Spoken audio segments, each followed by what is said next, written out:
अपने महल से होकर आई है, ठीक ही होगी जरूर। मुझे तो हैरत इस बात की हो रही है कि वो खुद से कैसे आ गई। या शायद आपने उसे बुलाया और आप मुझे बता नहीं रहे। अगर मुझे झूठ बोलने की आदत होती ना, तो ये आदत तुम लोगों में भी होती। वो खुद तुम्हारी मोहब्बत में बिना किसी के बुलाए अकेली वापस आई है। इसीलिए अब तुम पर भी फर्ज है कि तुम उसे दिल से खुशामदीद कहो। लेकिन अगर तुम अरसलान के किए की सजा उसे देना चाहते हो तो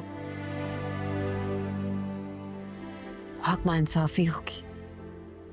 अम्मी, मैं इतना कमजोर नहीं हूं कि किसी के किए की सजा किसी को दूं।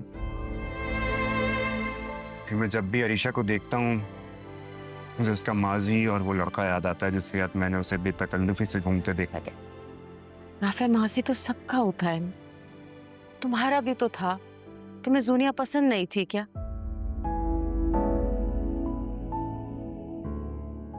लेकिन अरीशा और तुम एक दूसरे की किस्मत में थे, इसीलिए तो आज साथ हो।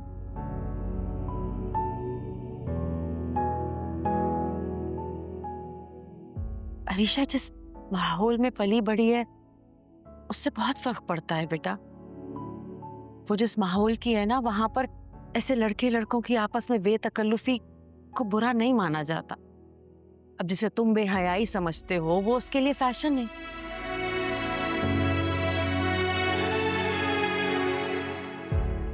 लेकिन देखो, अरीशा बुरी नहीं है। उसका माहौल बदला तो वो भी कैसे बदल गई। उसके रंग ढंग देखे तुमने, कितने बदल चुके हैं। देखो राफे, मेरा मानना है कि अगर कोई इंसान अपनी आना छोड़ के, अपनी जिद तोड़ के, बिना किसी के बुलाए उसके पास चला है ना, तो सामने वाले को भी उसकी मोहब्बत और खुलूस का मान रखना चाहिए।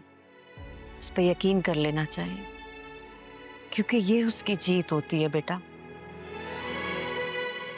राफे, तुम भी मान लो कि अरीशा तुम्हारी मोहब्बत में वापस आनी।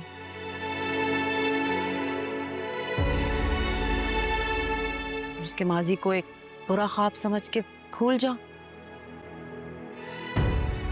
चलो शाबाश, जाओ अपने कमरे में, तुम्हें सुबह भी जाना है ना।